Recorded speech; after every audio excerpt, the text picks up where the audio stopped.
Excited today for our guest. Um, I actually put it in the chat.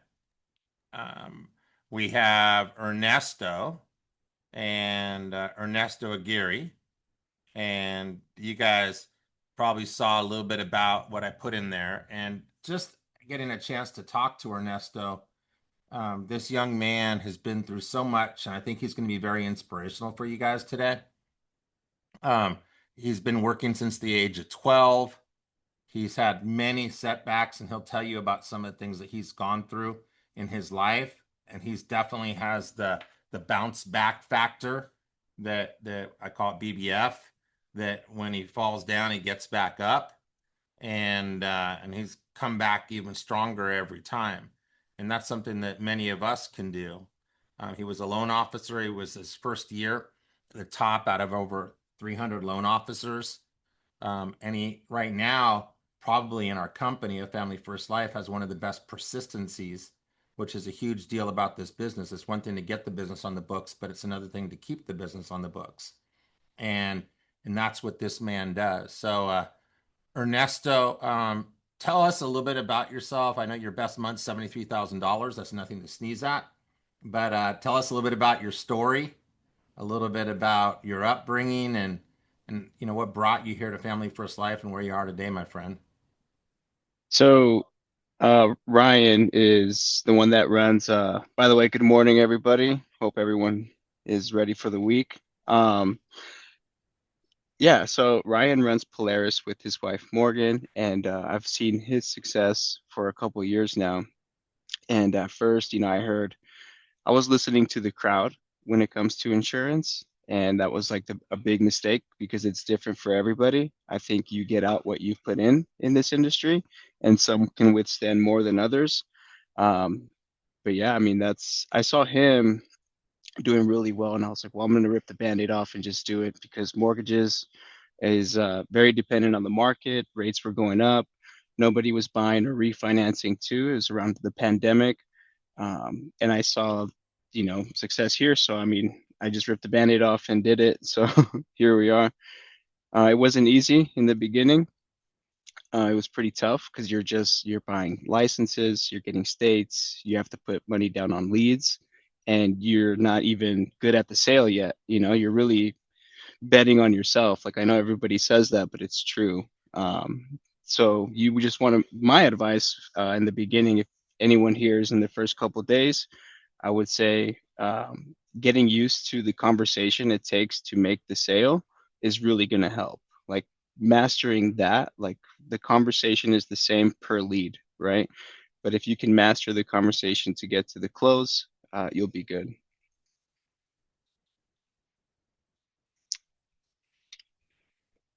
Hold on, I can't hear you. I think my Go audio back, cut out. go Oh, there. back to you said you started working at 12 years old. Oh, Okay. so And my and and the whole thing about the work ethic and the nightclub business you were in and how you had to really fight through a lot of demons because I think a lot of people on the team have demons going on in their lives. And sometimes hearing how people got through it is inspiring for them to get through their own things that they go through.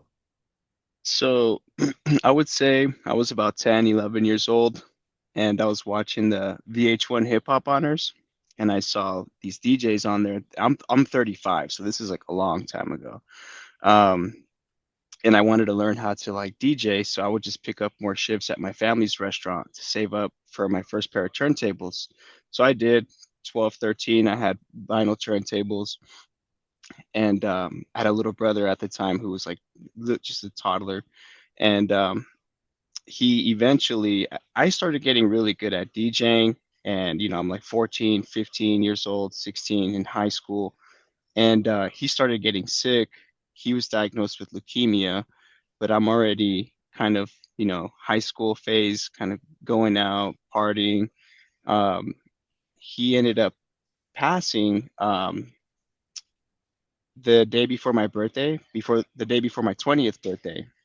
So I was already DJing nightclubs that were 21 and up, and my life kind of just spiraled out of control after that. I just started numbing, right? Everyone copes differently.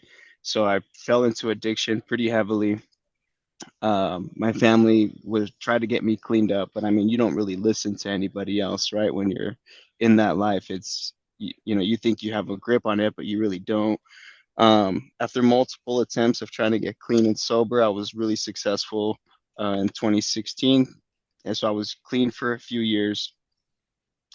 Um, got into mortgages, and by 2018, I was writing business for mortgages, and yeah, then that's when I made my first six figures in about 7 months. I got my mom a car, Mercedes. Um, but yeah, going back to my younger years, my grandfather and my dad really taught me like good work ethic, and you know, you got to work hard regardless of how you feel. You show up every day. Right. That's right. So you were in the loan officer business. Talk about that and why you made the switch over here. That was fun, but I also joined when right before the biggest like rate drop in history, right? And me being new to loans, I was kind of unaware that that was coming. You know, rates were like 2.9. I mean, people were getting 2 and 3/4 on a 30-year loan. That was insane. Um, but my first sales coach, I would say Kyle Flieger, shout out to him. He still does loans, but he's the one that really taught me, you know, how to close and like outbound all day, 10, 12 hours a day. And but I mean, you started seeing the fruits of your labor too in that industry. So, but there was nothing scalable there. Like you can't grow a team. It's very dependent on the market. You can't really, I mean, I trained people, but I wasn't getting credit for it, right? So at least here you can coach someone how to sell as well, and like you get, you know, you get credit for that. You could build a team here. Absolutely. Absolutely. So what was it? Was it an ad? Was it your friend? How did you first hear about FFL? Through my friend Ryan. So me Okay. and Ryan, we used to do home loans together, and you know, I've known him for over 10 years, and I wanted to see how he did first because I wasn't in a position where I could just make the jump at the time. So I thought, I mean, the time I started was worse than when I was scared to start in the beginning. So, um, but yeah, I just saw him slowly like getting good at it and finding success. I mean, I saw him get the car, got a new place. He was upgrading his lifestyle, so I knew there was something there. And we would talk, you know, here and there, but you know, it wasn't. I wasn't ready to make the jump. I was scared. Yeah. And then you just, okay, let's do so did you do loans still and then do life insurance? Or did you just totally go cold turkey? Totally cold turkey. But I know some people, it's not very common, but some people do both. But it's not really something I do. But I know there are people that do both. Okay. So you went cold turkey into it. Well, what was it like? You got your license, and what was the first week of like training and dialing and like how did you go about that at the beginning? And were you good at it at the beginning, or did you struggle a little bit? Actually, I was good at phone sales and I missed it. I because I had gone back to the restaurant for a couple years, and then that's when I made the jump. So I had missed phone sales alone. So once I got like some people on the phone dialing age leads, I mean that was all I could afford, right? Just the cheap silvers or whatever. And but if I can get someone on the phone, you know, I could hold the conversation, but I wasn't good at the systems yet, like knowing your products, which carriers offer what. But I mean, that's how I learned just by jumping in. And yeah, the beginning was a grind for sure. I mean, at least 10 to 12 hours every day and Saturdays too. Because I mean, I would say the more hours you put in up front, the faster you're going to get good at it. If you come in part time, it's going to be really hard to get good at it quick. You would probably end up burning through more money up front. So I wanted to make that as painless as possible. So I just Did, put in a lot of time. did you come into the office or were you on Zoom or what did you do? Oh, in person. So we our old office. I would say it's probably about 20 of us, which was cool because you can go sit and listen to other people dialing, like while you're waiting for contracts to come through. I mean, if you have a tough call, that you can talk to someone about it and see where you could have gone better, what questions you may have asked that were, good or bad. You get better, I think you get better experience, even if they're not, direct to you or your direct upline. Our office is very helpful. Like we all help each other. Sure. Is everybody on your team in the office or some on Zoom? A lot of us are remote. I would say it's about half and half. Um, we're remote and in person. A lot of the people who are our top producers are remote as well, and in person. Are they on remote? So there's people in the office. Are they on Zoom all day? So they're sharing. So the people Uh-huh. that are remote, you're also Yep. seeing them, or how does that work? Yeah, we have Discord Right. and we have like different teams. So you could like pop in and everyone's there with their cameras on. And then if someone's going into a presentation, we'll post it like, hey, I'm going to present live in this room on Discord, and people could go in and listen. I think that helps a lot too, especially if you're new and if you're remote as well. It makes it feel like you're in office, you know? That's awesome. That's awesome. Do you guys have any rules in the dial room? Like if you're on, cameras on, you have to unmute, or what kind of rules are there when in Yeah, Discord? cameras on for sure. I mean, if I turn mine off while I'm eating at my desk, I don't want everybody to see me chowing down. But yeah, it's tough training people remote when they're not unmuting. Like I'll see them on the phone and I'm like, "Hey, are you okay? Like, do you need help?" You know, because I want to make sure I'm available to remote agents as well. But with when they're not unmuting, it's really hard to coach or help them. Sure, sure.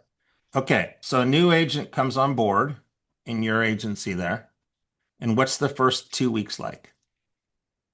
I like coaching in person. So if they could do it in person, that's preferred. But if not, then at least record their calls. That way I could hear and see where they might need help or where they're struggling. Um, but the first 2 weeks after you get your contracts, I would say pretty much just sitting next to me and listen to my calls up until then. And then, I mean, I've had agents dial my old leads and I've in person, like I could hear the conversation, so I can type what to ask, and I can help you close. I've done that a few times. Awesome, awesome. Let's talk a little bit about persistency because, I heard that you have Reggie. Actually, I want to thank Reggie, who was quite impressed with you when he came in the office, and he said that you were really something, and you're worth having on one of the morning calls. But talk a little bit about what does that mean, persistency, and what are you thinking about it from the very beginning? What are you saying? What are you doing? How are you following up with people? Because don't you have like a 98% persistency Across something? from across, I would say on average across all the carriers, it's above 90%, maybe 95 tops, I would say. I mean, everyone deals with, some chargebacks and whatnot, but I mean, I would probably say I deal with it the least. Um, So I build a lot of rapport and I notate everything on a call. So in the beginning of the call, I don't go right into an application. I'm not there plugging away with Americo or Mutual of Omaha. I'm actually taking notes separate, like an Outlook calendar. Pretty much everything, what they do for work. Do they have kids? Like what are they doing actively on the call? What's their energy like? Like some people come in hostile, right? So like I'll note that too. Um, and I start taking notes on like their height, weight, what have you, before I start getting an idea of what they might qualify for. But it's cool. I'll build rapport in the beginning throughout the call. Okay, so I get to the close, they're approved, etc. That's like really when I sell, I would say. That's when I really put a stamp on it is after the close. Um, because then you start painting a picture like, hey, you were approved. It's going to draft within 24 to 48 hours and you'll get a packet in the mail. Like I start painting a picture of the future for them with the policy we just took, um, if that makes sense. But I know everything, and I could go back and I could, it's very easy. So to keep track of that way, which I recommend for everybody on the call, is to. I mean, it's good. I've seen a lot of people write stuff. on paper, but if you can note it in like a Google Calendar, it makes things a lot easier to, especially if you're going to plan on writing a lot of business. Talk about like I think you said in the next 24 to 48 hours. Would you say most of your sales draft right away, or do you do effective dates when it's We, convenient for the customer?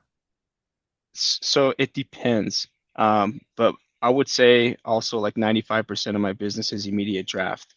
Because if they can't afford it today, what's going to be the difference in today or next week or a month from now, let alone the further you push it out, I think it's worse, unless they're on a fixed income.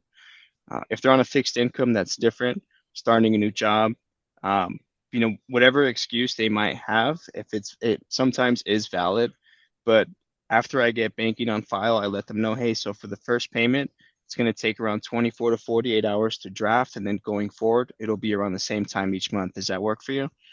And then you typically, for the most part, they say, yeah, that's fine, and then you just go from there. Awesome. Awesome. So is the persistency then it's because you're really getting into knowing them and they feel like you truly care, that expression that people don't care how much you know until they know how much you care? Or is it that you have so much information, you're leveraging that information that you're going to get this and you're going to keep it? It's hmm got to be more than that because your persistency is so much higher than everybody else's. What do you think it is that your persistency is higher than the average? I would say it's a mix of everything. Like I've had clients send me pictures of them, their family, their dogs, and I do the same. I just let them know like, hey, I'm a real person, like so are you. At the end of the day, we all just do our best, right? Um, and also the explaining the policy, I think people feel more comfortable buying something they're confident in, their with their wisdom with the product, I guess. I don't know if that makes sense, but like they're more confident in buying something they understand over like I've had this lady one time tell me, I have no idea what I just bought, but like you're really good. And I started seeing red flags. I was like, no, wait, no, this is like what we just did. It's an IUL. Um, so for her, this is when I started doing this, by the way, which I recommend. What I do before they get the packet in the mail, I give them access to the consumer portal, send them the policy number. I send them a summary of everything the policy comes with. That way, it's like, hey, you don't have to wait for it to come in the mail. You can actually get everything online, I would say by tomorrow or the following day, depending on what day. That too. Very cool. All right, talk a little bit about your leads. I know we were talking, we both like ethos leads. And Oh, yeah. did you start with ethos leads or did you move into ethos leads? And what's some of your experience with the ethos leads? Everyone comes in a little different. And I think this is like what's important with unmuting because I started with silvers. Generally, we want a new agent to make 5 to 10 sales off the silver leads. The silver leads are the $2 ones on Gateway. I'm not sure. Is everyone pretty familiar with that here or? Yeah. Okay. So the goal was to make 10 sales with silvers and then go into a different lead base. Me, I did two, and I knew other people doing ethos, so I was like, well, I'm just gonna, jump into ethos, but it threw me for a loop because you get all walks of life, all ages, different schedules. You got to know your products, like when to sell what, term, IUL, whole life, with which carrier. But it was a learning experience, and I'm glad I did it. I did burn through a little bit of money with ethos because there were sales there that I could have closed, but I wasn't ready or sounded confident enough in what I was doing. But once I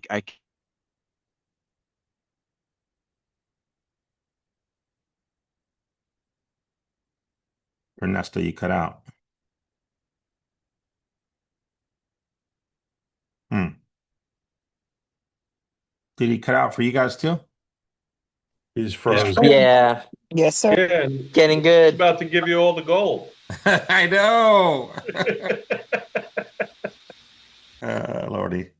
Um, I know he was going to talk about those ethos leads. How many of you guys, until he comes back, use ethos leads? Anybody here? Nobody uses them. Okay. I have in the past. I'm I gonna start using more again. Are you back, Ernesto?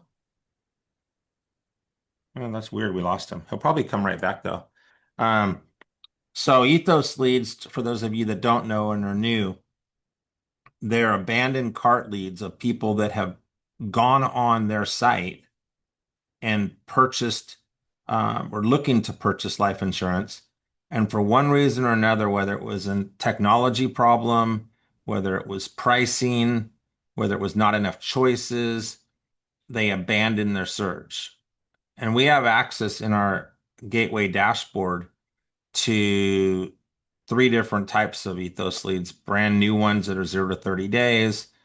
Then I think there's 30 to 90 days as a second level. And now they have past 90 days that are just $5.50 each. And they're great leads because it's kind of like a box of chocolates. Hopefully he'll come back in. You never know what you're going to get. He's back, Gary. Okay. You there, Derek? I mean, Derek, Ernesto? Yeah. Sorry, we've been having Wi-Fi issues and everybody just got disconnected right now, but we're back up. I just talked about ethos a little bit to kind of Yeah. fill some time. So talk a little bit about ethos leads, how you use them, how you transitioned into them, etc. Okay, so you got to be like I would say the faster you are at bouncing between carriers because sometimes people get declined, right? This is where the notes come in. Because if they get declined for say like an IUL or a term, you have to pivot. So you don't want to ask them for all their information again, right? Going so you just want to make sure you have everything, date of birth, height, weight, social. That way you're not asking for it, 3, 4 times, which I've seen new agents do. But in the beginning of the call, I would say this is with any lead, but ethos really taught me this is you want to establish credibility up front right away and make sure that they understand that you are a licensed professional and you're a broker and you have access to all the carriers. That's really it. Like you want to make sure that they understand you are licensed. You're not some guy just calling, spamming them, right? They filled out a form at some point, and that's why you're calling. And let them know too, like, hey, I actually have access to Ethos. I'm very familiar with their insurance rates and their products. They're one of my carriers, but there are other preferred carriers out there that might be able to offer something a little better, right? It just takes a couple minutes and then just ask the following question. Don't really give them time to get you off the phone. Okay. How about banking? When you get a banking objection, and obviously you probably don't get many because you have such a good rapport, but you see new agents struggle with that. What's your training on that, and what's your language and word tracks to make banking such a smooth transition? There's a few. One is you could even joke about it. I know one of our top producers kind of does this.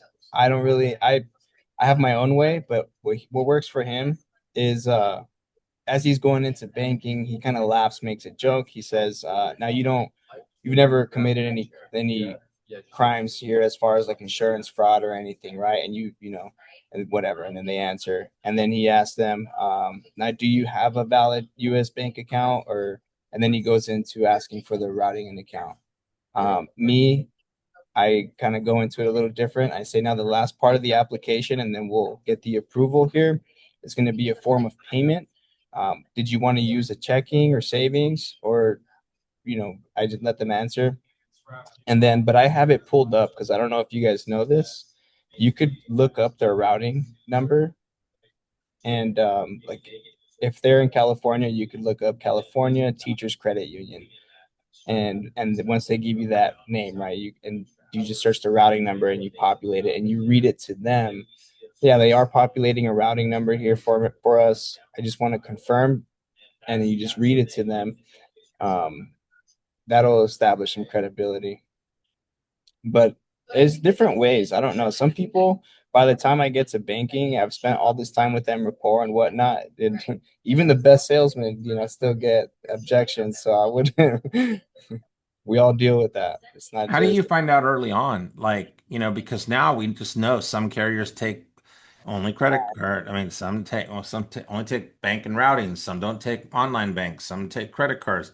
How do you take a chance of going all the way through the presentation and they don't tell you? Or is there something you ask early on in the rapport so you know how to pivot if, and not put yourself in that weird situation?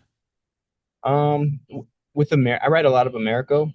Hmm. I'll say with Americo, they ask right in the beginning, do you plan on using any online banking? That's the one thing I do ask up front. That's really it. Because if they don't, then most people have a valid US bank, right? I know Mutual of Omaha will accept like Cash App. You just have to list it as Sutton Bank. So if they do plan on using that, I'll just go to Mutual of Omaha and I'll list it that way. Okay, very cool. Let's rotate now a little bit to schedule. Not just your schedule, but you're in an office with a lot of successful agents. Okay. And the time you've been here at Family First Life, what kind of schedule do you see that works and trying to get to the app, let's say $20,000. All right. The average at FFL is 13,000. All right. And what doesn't work? And what have you seen people fail over and over and over again with that kind of schedule? I would say the people who I mean, even in the beginning, if you hit the ground running, it's pretty rare, but some people do. But even their schedules up front are going to be at least 10 to 12 hours a day. I know some people cannot do that. The people that can't, you see, it does take a little bit longer for them to start making sales. But if you have the ability to do that, you'll find success a lot sooner. Especially if you're reaching out to people, whether if you're remote or not, like to reach out to people who are doing what you're trying to do, even if they're a little further ahead than you, I would still pick their brain to see where they're finding success. But yeah, here I don't even really take a lunch. I'll order food, I bring food in.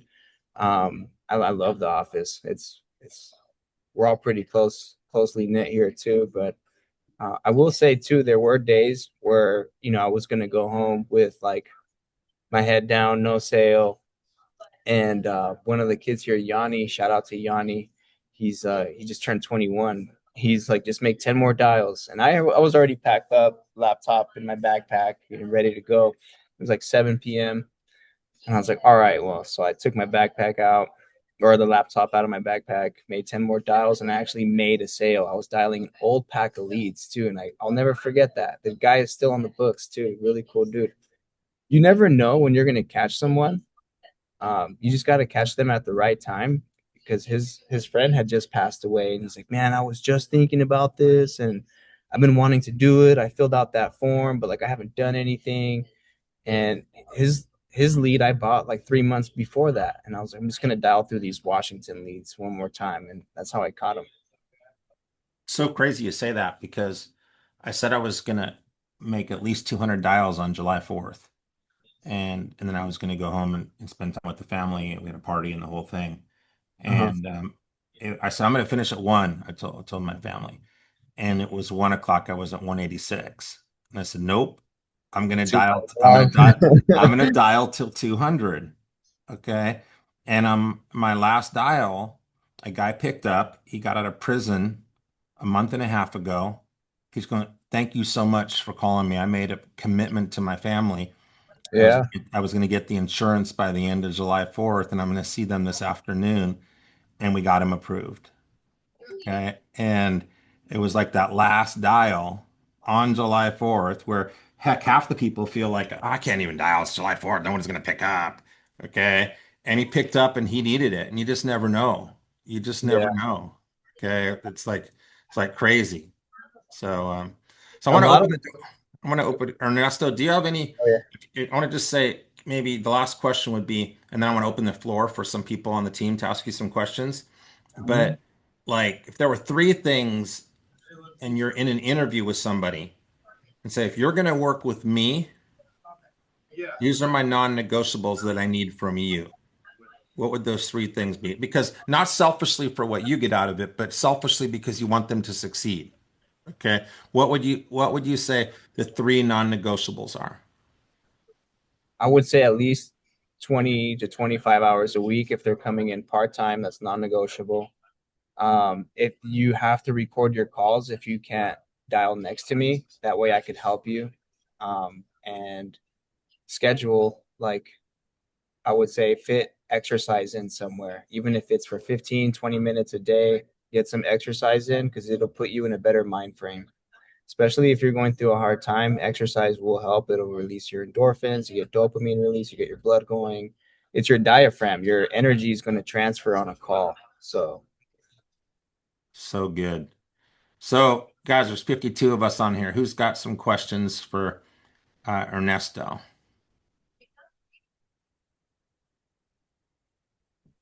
Ernesto, I have a question, sir.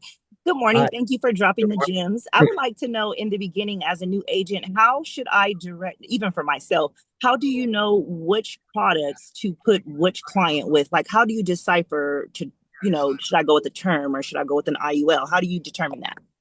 It's gonna come with experience. Like, you're gonna find out, like, if they could get approved for term or IUL, and then what age, right?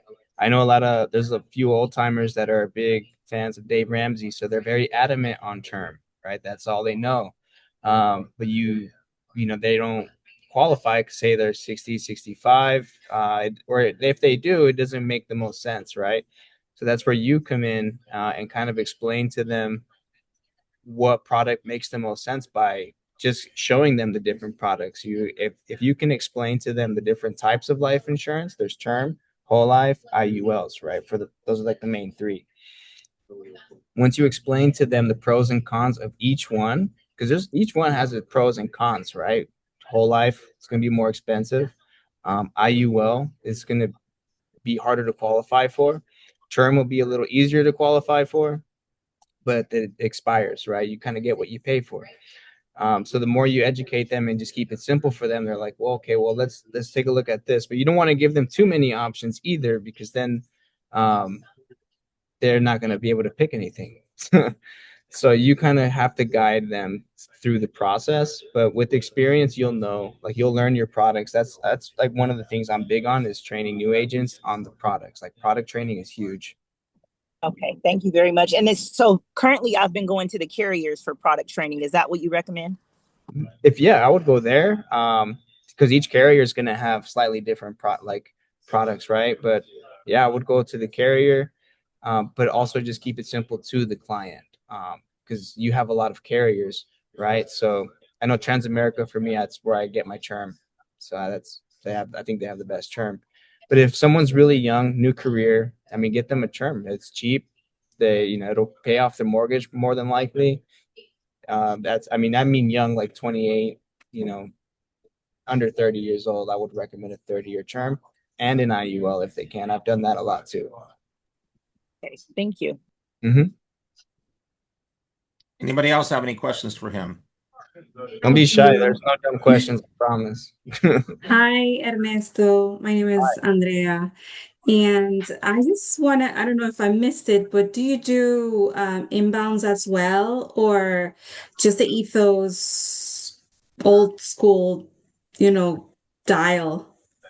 I do self-generated leads, and they book Okay. an appointment on my website, stuff like that. But I actually see a lot of other people find success with the inbounds on integrity. You're referring to integrity, right?